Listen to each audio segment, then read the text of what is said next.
coming for you. घाट के इतिहास का वो काला सच। इन भूतियों का तो फायदा उठाना चाहिए। भाभी, आपके गले में क्या है? ये तो एनिवर्सरी गिफ्ट है। इससे तो सीधा मौत होगी भाई। ये शापित है, ये शापित है।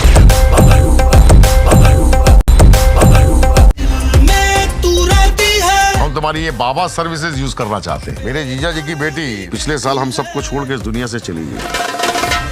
Wow, I mean how? रक्त घाट के सम्राट पधार रहे। महाराज की जय हो।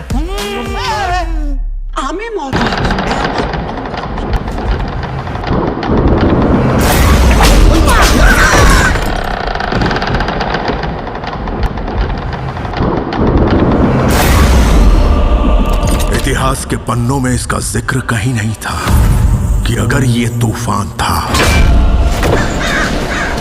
तो प्रलय का आना अभी बाकी है।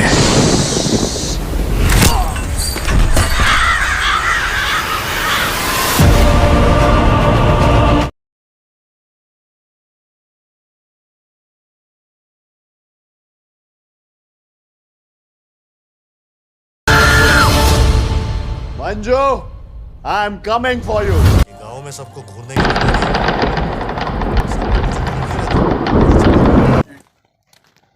भूल भुलैया 3 की कहानी एक रहस्यमय, डरावनी और मनोरंजक पृष्ठभूमि पर आधारित है, जिसमें पुरानी हवेली और उसके साथ जुड़े अतीत के रहस्य को सुलझाने का प्रयास किया गया है। कहानी की शुरुआत एक छोटे से गांव में होती है, जहां एक विशाल और सुनसान हवेली स्थित है। इस हवेली को स्थानीय लोग चंद्रावती हवेली कहते हैं। कहानी की शुरुआत गांव में मान्यता है कि चंद्रावती हवेली में एक आत्मा का वास है, जो वर्षों पहले एक दर्दनाक घटना के बाद वहां कैद हो गई थी। गांव वाले हवेली के पास जाने से डरते हैं और रात के समय हवेली के आसपास का क्षेत्र सुनसान रहता है। कहानी के मुख्य किरदार रूहान, जिसे सब प्यार से रूह बाबा कहते हैं, को गांव की इस हवेली के बारे में पता चलता है। रूह बाबा, जो एक मानसिक और रहस्य सुलझाने वाले विशेषज्ञ हैं, इस बार अपने दोस्त सिद्धार्थ और उसकी मंगेतर अदिति के कहने पर गांव आते हैं। सिद्धार्थ को इस हवेली के बारे में जानकारी चाहिए क्योंकि वह इसे खरीदकर रिजॉर्ट में बदलना चाहता है। हवेली का रहस्य। रूह बाबा गांव पहुंचते ही लोगों से हवेली के इतिहास के बारे में पूछते हैं।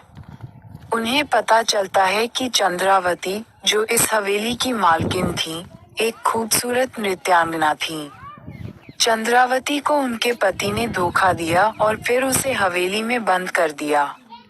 बदले की आग में जलती हुई चंद्रावती ने अपनी आत्मा को अमर बना लिया और हवेली के अंदर हर उस व्यक्ति को डराने लगी जो वहां आया।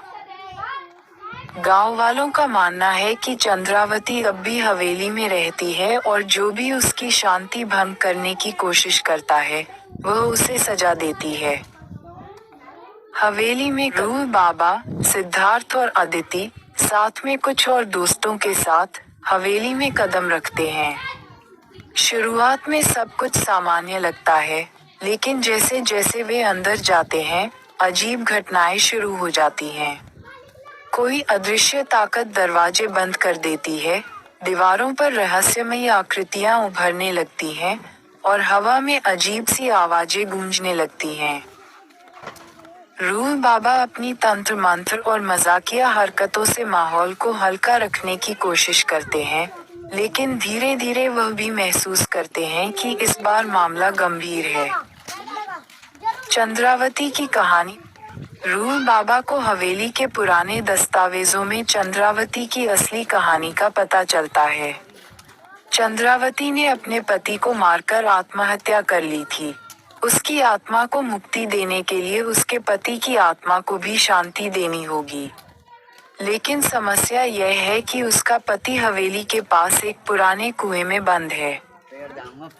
असली दुश्मन का। जैसे ही रूह बाबा और उनकी टीम चंद्रावती की आत्मा को शांति देने का उपाय ढूंढते हैं, उन्हें पता चलता है कि असली दुश्मन चंद्रावती नहीं, बल्कि उसके पति की आत्मा है।